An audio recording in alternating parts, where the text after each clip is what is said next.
स्वागत है आपके अपने YouTube channel Rajeev competitive class में। दोस्तों, जैसे आपको पता है कि यहाँ पर कहीं खुशी की बात है और कहीं दुखी की बात है। अब यहाँ पर बात क्या है, कहीं पर गुड न्यूज़ है और किसी के लिए बैड न्यूज़ है। यहाँ पर आपको पता होगा, जैसे बीएड को क्या कर दिया गया, पटना हाई कोर्ट के द्वारा क्या कर दिया गया है, बाहर कर दिया गया है, वो भी 6वें चरण से। तो उसी का अभी-अभी जजमेंट ये अपलोड किया गया, प्रकाशित किया गया है उनके वेबसाइट पर, पटना हाई कोर्ट के। अब दोस्तों आइए, अगर इसको आप डाउनलोड करना है तो आप डाउनलोड कर सकते हैं, ये संख्या नंबर है उसका, ठीक है? और इससे डाउनलोड कर सकते हैं आप उसको। और अब देखिए, इसमें टोटल वगैरह जितने भी मतलब पिटिशनर वगैरह उन सब के बारे में, और यहाँ पर टोटल जजमेंट में कहा क्या गया, कैसे क्या बातें हुई, उन सभी के बारे में हमें हिंदी में टोटल अच्छे से समझने वाले हैं। तो सबसे पहले जैसे मैं आपको दिखा दूं कि ये टोटल आपको अगर ऊपर से देखें, सबसे ऊपर से, तो ये देखिए कुल ये सब क्या है, रीट पिटिशनर है, ठीक है? ये सब रीट पिटिशनर जो भी थे इसमें, और ये सब का नाम है। अब देखिए, इस टोटल जजमेंट में कहा क्या गया, 27 पेज का ये जजमेंट है और इसको आपको टोटल बताया जाएगा और पूरा अपडेट आपको दिया जाएगा। तो सबसे पहले हम यहाँ से आते हैं शुरुआत से। यहाँ पर देखिए, राज्य के लिए यहाँ पर है जो इसके श्री अभिनव श्रीवास्तव अधिवक्ता हैं, ठीक है? और आगे एनसीटीई के लिए यहाँ पर क्या गया है, और इसमें देखिए कहा क्या गया है, किसी माननीय जो जस्टिस, इसके जस्टिस जो थे वहाँ के, वो राजीव रॉय थे, ठीक है? और यहाँ पर कहा गया कि जो ये रीट याचिका है उसके विचार के मुद्दे को उत्तेजित करती है और किसी भी राष्ट्रीय परिषद से बीएड करने वाले उम्मीदवारों की संख्या, अध्यापक, शिक्षक, इसके बाद संक्षिप्त रूप से एनसीटी को मान्यता दी गई कि प्राथमिक विद्यालय में शिक्षकों के रूप में शिक्षक नियुक्ति है, उसके लिए संस्था 1 से 5, जो क्लास 1 टू 5 है उसके बीच जो कक्षाएँ हैं वो आयोजित करना। बीएड के लिए पात्रता की शर्त योग्य उम्मीदवारों ने शिक्षक पद के लिए आवेदन किया। तो यहाँ पर 6th फेज में भी आपका जैसे जान लें कि आवेदन किया था और 7th फेज में आवेदन किया, लेकिन हालाँकि 7th फेज में बाहर कर दिया गया। साथ ही वैसे ही आपको 6th फेज के जो अभ्यर्थी बीएड के थे, याद रखना है आपको कि जो 6 फेज के अभ्यर्थी जो बीएड के थे, उनको क्या किया गया है, बाहर कर दिया है। मतलब 6 फेज तो हो गया, खत्म हो गया, और उसमें जिन्होंने बीएड अप्लाई किया और जब बीएड से इनको नौकरी प्राप्त तो मिल गई, वो अब नौकरी कर रहे हैं, अब उनको नौकरी से निकाल दिया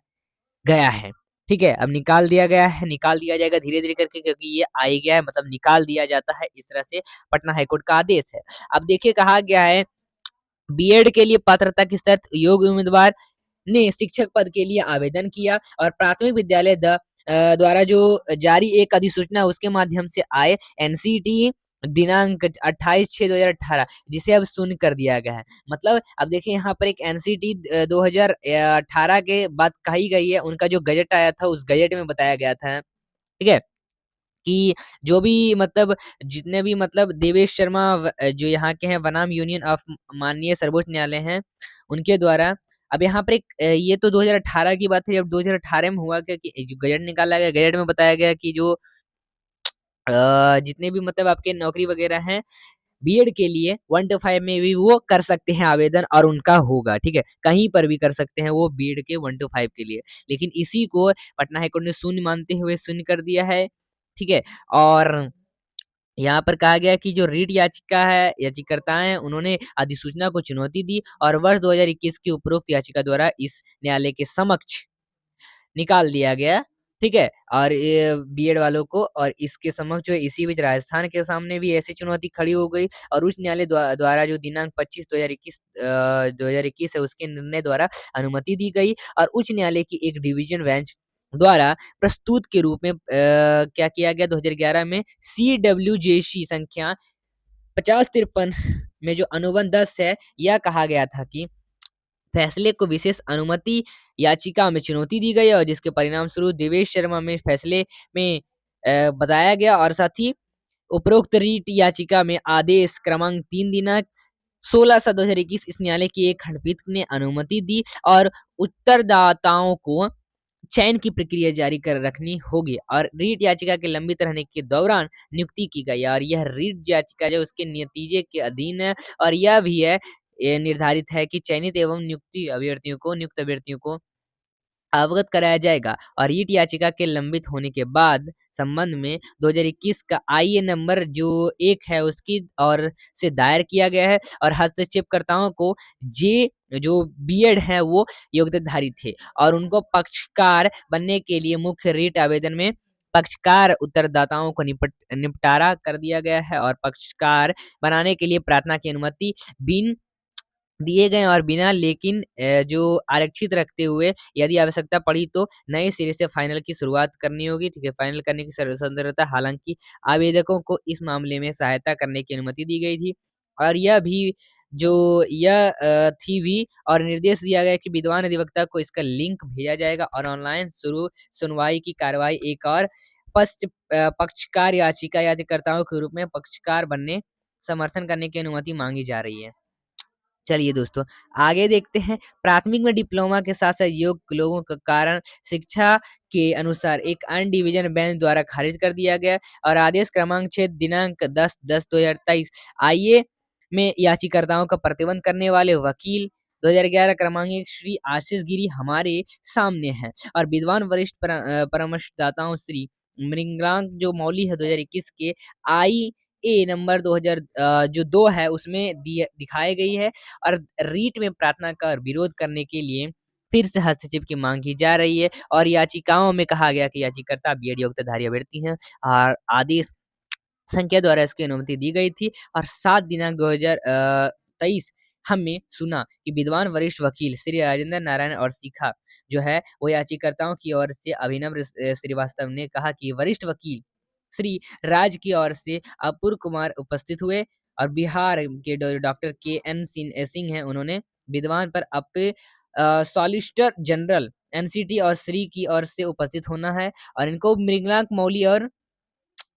श्री हस्तक्षेपकर्ताओं के लिए आशीष गिरी है और जहां तक प्रारंभिक जो आपत्ति उठाई गई थी और चयन और नियुक्तियों की कार्रवाई की जा चुकी है और किया जा चुका है और इनमें से कोई भी न्यायालय के समक्ष नहीं है। हालांकि यह ध्यान रखना होगा कि चयन